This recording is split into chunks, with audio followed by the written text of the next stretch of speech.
Hi welcome back to channel journey with Vivek Bansal. अब इस video में डिस्कस करने वाले होते हैं एक one of the best government job opportunity आई है और परमानेंट जॉब अपॉर्चुनिटी है।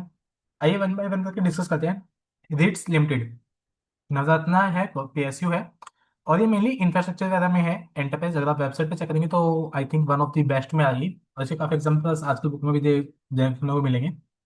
और इसमें पोस्ट आई है असिस्टेंट एचआर की। ह्यूमन रिसोर्स डिपार्टमेंट में टोटल 15 वैकेंसीज है जिसमें से 8 अनरिजर्व की है और एज लिमिट भी इन्होंने 30 रखी है।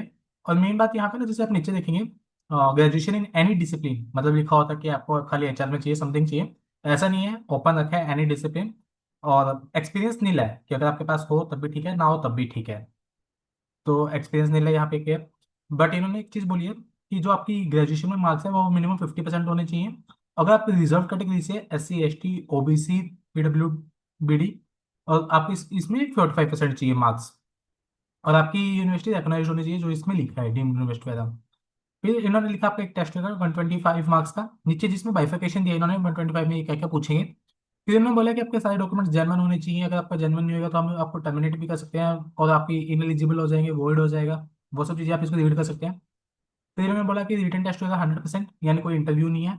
और आपको मिनिमम 50% तो चाहिए चाहिए, उसके बाद कट ऑफ निकलेगी, आपको वो क्वालिफाई करना पड़ेगा। मतलब देखो, अगर आपको 49% आ गई तो आप डिस्क्वालीफाई हो बिल्कुल ही। और जैसे आप 15, अब लोग को देखने को मिलता है काफी लोग अप्लाई करते हैं, लेट्स सपोज 1000 ने अप्लाई किया तो उसके ऊपर कट ऑफ आएगी कि वो कट ऑफ क्लियर होगी तब जाकर आपकी इसमें सिलेक्शन होगी। फिर यहाँ पे एज सिलेक्शन दिया SC ST OBC reserve categories को। फिर यहाँ पे आपको ये टर्मिनोलॉजीज दी है। फिर इन्होंने बोला कि आपको कहीं भी प्लेस किया जा सकता है, इंडिया में या abroad, as per the company description. और यहाँ ना एक लाइन दी है इन्होंने, कैंडिडेट में also note that no application of employ will be forwarded for jobs outside until he और she completes 2 years of job of service in company. देखो, जितने मेरी नॉलेज बोलती है, इनका कहने का ये मतलब है जैसे ना गवर्नमेंट जॉब में अगर आप एक बार काम करते हैं फिर आप दूसरी गवर्नमेंट जॉब में अप्लाई करते हैं, कहीं भी जाते हैं, तो आपको ना एक NOC की नीड पड़ती है। इंटरव्यू में अगर आप वो NOC प्रोड्यूस नहीं करते इंटरव्यू में, आप डिस्क्वालीफाई हो जाओगे। तो आई थिंक ये कहना चाह रहे हैं कि अगर आप इस इनकी लिस्ट को ज्वाइन करते हैं तो 2 साल से पहले आपको NOC वगैरह इशू नहीं करके देंगे। ये आपके साथ रिलेशन मेंटेन करना चाहते हैं। तो उस काइंड ऑफ की इंटरप्रिटेशन आ रही है। रेस्ट एक बार नीचे इन्होंने बोला कि अगर आपको कोई भी क्वेरी है आप इनको ईमेल करके क्लैरिफिकेशन ले सकते हैं। रेस्ट एक बार गवर्नमेंट जॉब मिल जाए तो यार बहुत ही लोग चेंज करते हैं। फिर इन्होंने बता दिया आपका पे स्केल क्या है।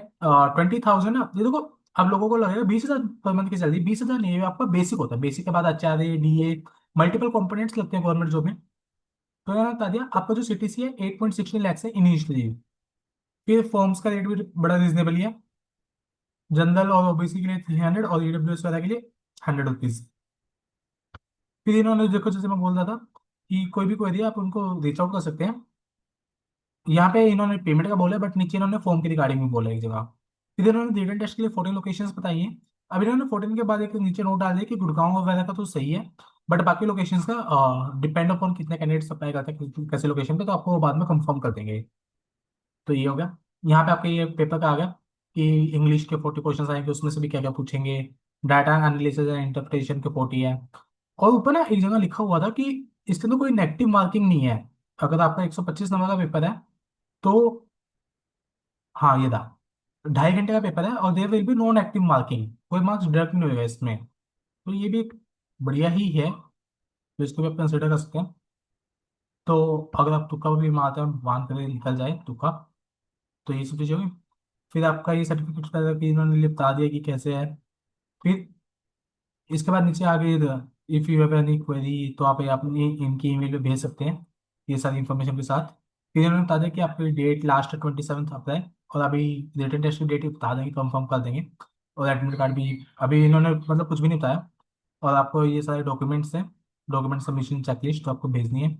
अगर आप इस वैकेंसी में इंटरेस्टेड है तो आप वेबसाइट पर एक्सप्लोर कर सकते हैं इसकी, और रेट्स के कैरियर पोस्ट पे जाइए, आपको वहाँ पे सब इन्फॉर्मेशन मिल जाएगी, अप्लाई भी आप वहीं से कर सकते हैं। Okay guys, good luck.